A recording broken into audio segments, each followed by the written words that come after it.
क्रियाक्रम, उपवास, हम उपवास भी करते थे, हम एकादशी भी करते थे, हमने पैदल यात्रा भी की, बहुत सारे पैदल यात्रा जो जो जिसने बताया सब करते थे। लेकिन सच कहूँ आत्मा मानो प्यासी की प्यासी थी। जैसे कहा ना कि मछली पानी में रह के प्यासी थी, ऐसी हालत हमारी थी। हम जो भी साधना कठिन से कठिन होती थी, हम रोज 300 माला करते, 300 माला एक दिन में करते थे। सोचो, उसके बावजूद भी माला करते थे, उसके बावजूद भी जब तक माला करते थकान का सुख होता था, लेकिन समाधि का सुख नहीं मिलता था। होते होते पता नहीं निराशा जीवन में आने लगी कि अब क्या होगा। ऐसा कहते हैं कि जब सच्ची प्यास हो तो शायद परमात्मा सुनते हैं, और ऐसा ही हुआ। मेरे जर्मन में एक वैज्ञानिक मित्र थे, उन्होंने मुझे फोन करके बुलाया कि पुणे में एक महासभा हो रही है एक संत के यहाँ, तुम भी आइए, तुम बहुत अच्छा प्रवचन करते हो। तो मैं भी चला गया, और सचमुच मैंने इतना अच्छा बोला कि सब लोग मंत्रमुग्ध हो गए, मुझे गले लगाने लगे। उनके गुरुजी ने कहा तुम यहीं रहना, उनकी बड़ी इच्छा थी कि तुम भी मेरे आश्रम को ज्वाइन करो। लेकिन उस सभा में एक आदमी बैठा था, उस सभा में गुरुजी का एक शिष्य बैठा था, उसने मुझे पकड़ लिया कि इधर आइए, आप बोलने में बस चतुर हो, लेकिन क्या समाधि है?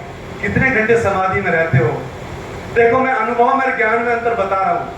ज्ञानियों ने मुझे ज्ञानी समझा, लेकिन क्योंकि उसने गुरु जी के सानिध्य का स्वाद चखा था, इसलिए उसने मुझे पकड़ लिया कि कहने से तो आप समाधि की बात करते हो, लेकिन जीवन में समाधि नहीं लगती।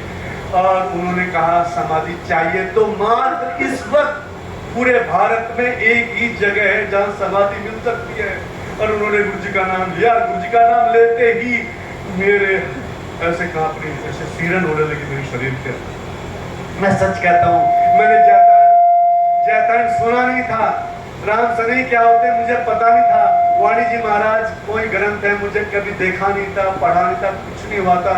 और एक विरह जाग गई, उन्होंने कहा आएंगे, थोड़ा रुको, 15 दिन बाद गुरु जी बम्बई आएंगे। उन्होंने कहा, वो मजाक के स्वभाव के थे, बड़े प्यारे संत थे, बहुत गुरु जी के बहुत अजीज शिष्य थे। कभी कभी ऐसा शिष्य होता है, आचार्य साहब, मैं तो उनको सचमुच जब उनकी मुझे याद आती है तो ऐसा लगता है कि कभी कभी ऐसा शिष्य होता है। उन्होंने मुझे कहा कि बस 3 लाख रुपए लगेंगे। मैं बड़ा खुश हो गया, बस 3 लाख में कुंडली जागरण हो जाएगी, सारे चक्र जागृत हो जाएंगे। मैंने कहा थोड़े से पैसे मेरे पास है, मैं इनका इंतजाम करता हूँ, मैं जल्दी पहुंच जाऊंगा। सचमुच कुछ ऐसे साउथ में संत थे, और हम भी 30 वर्ष पहले जाते थे मुंबई आश्रमों में, जहाँ पर पैसे लेते हैं कि एक चक्र जागृत होने का 3 लाख रुपया लेते हैं। मैंने कहा वो चक्र जागृत करते हैं, क्योंकि ये सच्चाई है। बिना चक्रों के जागरण के, बिना आपकी ऊर्जा के उठे हुए, इस ऊर्जा से उस आप परमात्मा के देश में नहीं जा सकते। ऊर्जा चाहिए, चेतना चाहिए। तो उन्होंने कहा सारे जागृत हो जाएंगे, 3 लाख रुपया इन्होंने, मैं तैयारी में लग गया। मैं वहां गया तो देखा गुरुजी एक किसी ग्रस्त के रूम में है, वहां विश्राम कर रहे हैं। तो मेरे मन में, सच्ची बात बता रहा हूँ आपसे, मेरे मन में हुआ कि हमने तो संतों से जब मिलते थे तो एक आदमी खड़ा रहता था, वो 10,000 20,000 रुपए लेता था, एक दिन माला लेके आते थे। मेरे को समझ में नहीं आया कौन किससे मिलवा रहे हैं। उन्होंने देखा गुरुजी बैठे हैं, गुरुजी बैठे। मैं वहां गया तो पता क्या हुआ, मैं फिर से कहता हूँ, मैं बार बार ये बात कहता हूँ, पता क्या हुआ। सचमुच गुरुजी जैसे उठे, उन्होंने मुस्कुरा के मेरी तरफ देखा, और सच कहता हूँ मेरी सारी साधना, मेरी सारी जलन, मेरी सारी तपन उस वक्त मिट गई।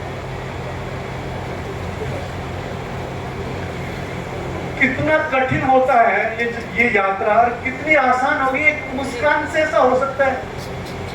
कुछ बात हुई, मैं गया, सत्संग भी नहीं सुना, मास्टर साहब ने कमरे में ले गए, भजन शुरू कर दिया। 10 मिनट में शब्द आ गया, जागृति होने लगी, और मैं इतना रोने लगा।